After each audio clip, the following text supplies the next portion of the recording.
السلام عليكم ورحمة الله تعالى وبركاته. أتمنى أن يكون الجميع بخير، ومرحبا بكم في قناتي شيوات الشعيبية. الوصفة اللي حضرت معكم خبيزات معمرين اللي كيجيو بحال بسطيلات صغارين معمرين اللي كيجيو الصراحة رائعين. خليكم على المقادير وطريقة التحضير. بسم الله على بركة الله. عندي 4 الكؤوس من الدقيق الرطب الخاص بالحلويات. عندي ضفت القليل من الملح، وأيضا أبيض بيضاء، نصف كأس من زيت الزيتون، وأيضا ملعقة السكر، ملعقة من الخميرة البلدية لأن الخميرة على شكل حبيبات أو الخميرة الأخرى ما كاش عندي متوفرة. اللي عنده متوفرة يضيفها. ضفت هنا ملعقة من حليب بودرة، وأيضا القليل من المعدنوس، وغنضيف أيضا القليل من الزعتر، وغنجمع العجينة ديالي بالماء دافي.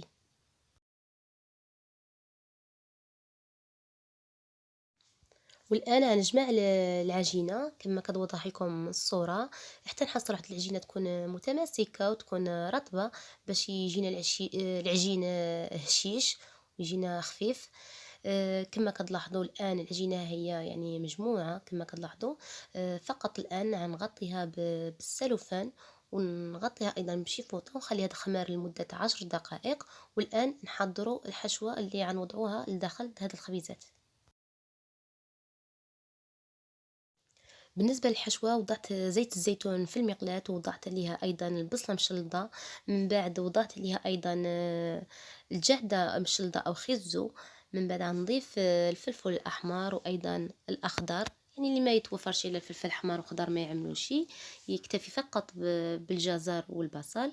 غنضيف هنا العطرية بما فيها الملح، وأيضا القليل من الإبزار، وأيضا سكنجبر، الفلفلة حمراء، والخرقوم، والعطرية الخاصة بالدجاج. وكما لاحظتوا دائما كنوضع في الحشوه ديالي ورقه الرند اللي فعلا كتعطي واحد النسمه مزيونه للحشوه. هذه بالنسبه للحشوه الاولى عندي فيها فقط الخضر. الحشوه الثانيه كما كتلاحظوا وضعت البصله مشلضه في المقلاة، وايضا قطع الدجاج غنضيف عليها العطريه بما فيها الملح، سكنجبر، الخرقوم، فلفله حمراء، العطريه الخاصه بالدجاج. اللي بغى هنا يضيف لا موطارد يضيفوا، انا ما كنتوفرش عليه. وغنشحر مزيان هاد الحشوه ديالي، غنضيف عليها ايضا القليل من المعدنوس وغنخليها تشحر. الان كما كتلاحظوا العجينه ها هي جاهزه من بعد ما اختمرت. غنشكلها على شكل كويرات كما كتوضح لكم الصوره.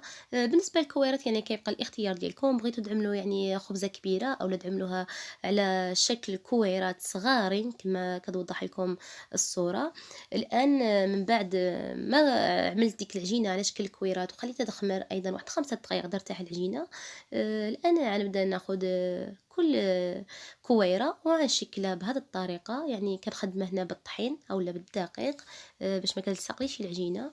الحشوه الاولى هي كما كتلاحظوا يعني فيها الخضر، وضفت عليها الزيتون مقطع، وحتى الدجاج ايضا ضفت عليها القليل من الزيتون المقطع.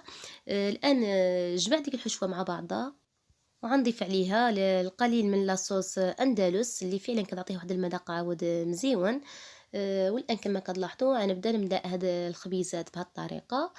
وبالنسبه للحشوه يعني كيبقى الاختيار ديالكم، بغيتو تملؤوا هذا الخبيزات يعني بالكفته اولا بالكفته الدجاج او اللدن، يعني كيبقى الاختيار ديالكم. انا ملأتها هنا بالقطع الدجاج اللي حتى هما كيجيو رائعين.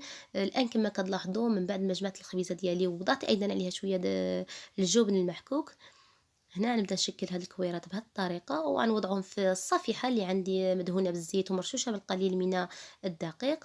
غنستمر في تشكيل الخبيزات ديالي اللي كيجيو رائعين الصراحه، كيجيو بحال الباستيلات ستيتوين. نستمر بنفس العمليه. والان من بعد ما نهيت العمليه دمال هاد الخبيزات غندهنهم بالاصفر بيضاء من الفوق، ونخليهم يرتاحوا ايضا شويه، ونشعل الفران حتى يسخن مزيان. عاد ندخل هاد الصفيحه للفرن.